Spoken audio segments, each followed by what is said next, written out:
Hello. My name is Nasim Ahmed, and I'm a PhD student in the Department of Computer Science at Kennesaw State University. And today I'm going to present our research paper, which is obscuring the who presented the what targeted eye tracking feature of obfuscation in virtual reality for privacy utility balance. First of all, I need to thank to my all of the co-authors who are also affiliated with the Department of Computer Science at Kennesaw State University. So let's start. So to start, I'll show how eye tracking signals have become a powerful source of information in virtual reality. So researchers commonly use them to estimate user states such as cognitive load, physical load, and cybersickness, which helps improve system adaptation, training effectiveness, and overall user experience. However, the same data also contains strong behavioral and biometric patterns. Because of this, machine learning models can infer sensitive demographic attributes such as age, gender, race, even when this information is never explicitly exposed. So this creates a fundamental tension. Here, I introduce the motivation of our work, which is the linkage attack and how it threatens user privacy. So in a linkage attack, shared or open source eye tracking data can be meshed with other datasets or prior records. So an adversary can cross-reference behavior patterns and use machine learning models to infer private attributes such as demographic or identity. Even when data is anonymized, unique eye movement patterns can still act like a biometric signature, allowing users to be re-identified or profiled with the consent. So the key takeaway is that raw behavior data itself becomes a privacy risk once it is shared.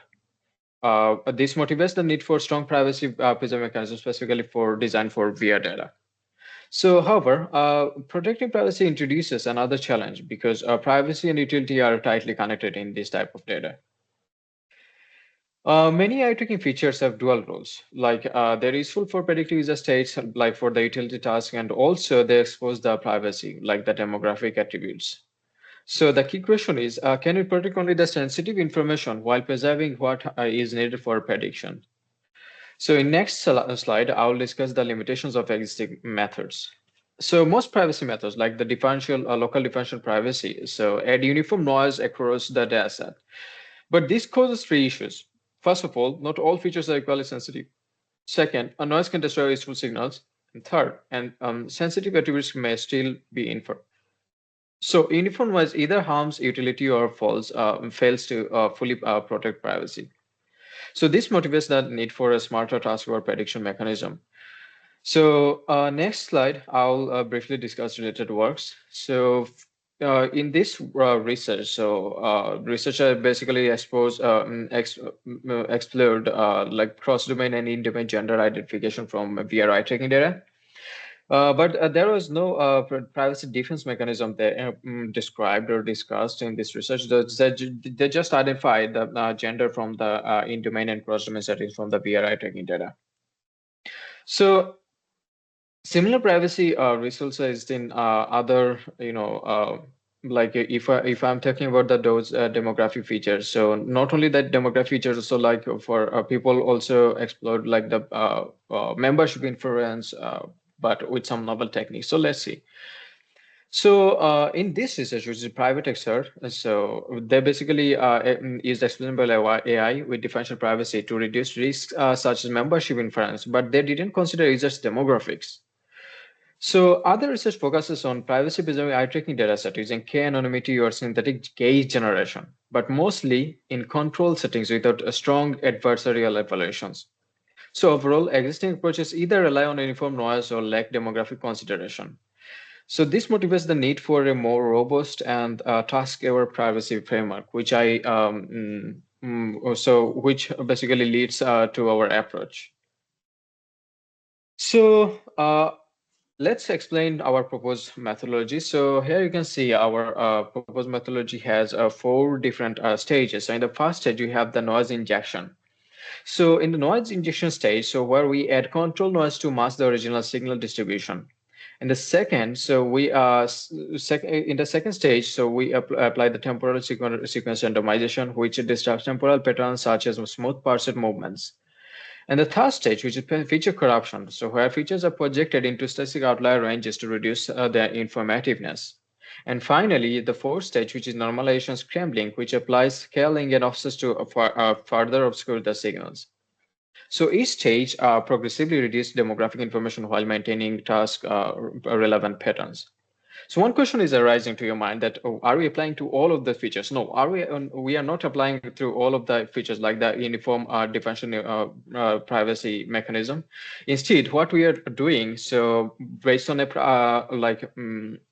adversarial threat model, which was classifying the demographic of the user. And based on the threat model, so we were classifying, we were identifying the topmost features using the sharp analysis that are like explaining the user's demographic most. And based on those topmost features, so we are applying those our demographic obfuscation technique. So let's explain the dataset used for our experiment. So we used open source maze and confused dataset, which has 36 participants, and users are doing VR walking, like in the virtual reality environment, and their eye tracking data as well as the head tracking and other data also recorded. And for the classification of the demographic, like the age, gender, race, or the utility classification, so with the classification criteria was applied based on the previous research. And you can see in the right table that we applied the classification distribution for our approach.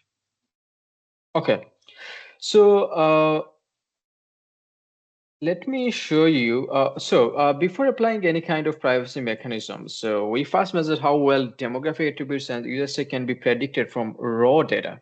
So because we need to compare with our approach. So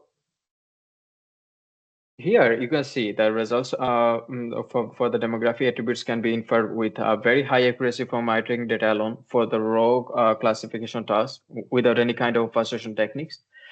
So this confirms the privacy risk. Like we can see that gender can be classified with more than 95% accuracy. Also for age, it was more than 75% accuracy. So this established an important baseline.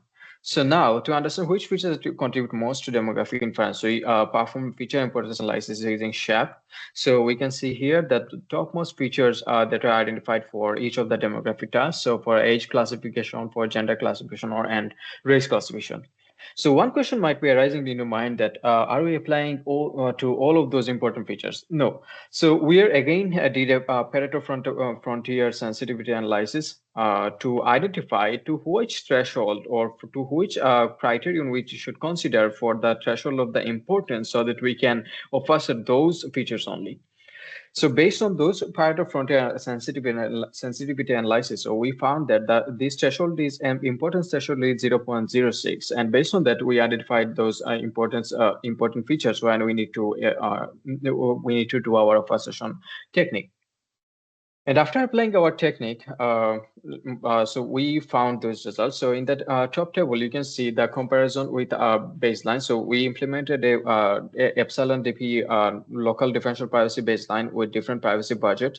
So we can see for the differential privacy different privacy baseline. So it was reducing age, gender, race classification. So but it was also reducing the cyber sickness, cognitive load, or physical load classification task.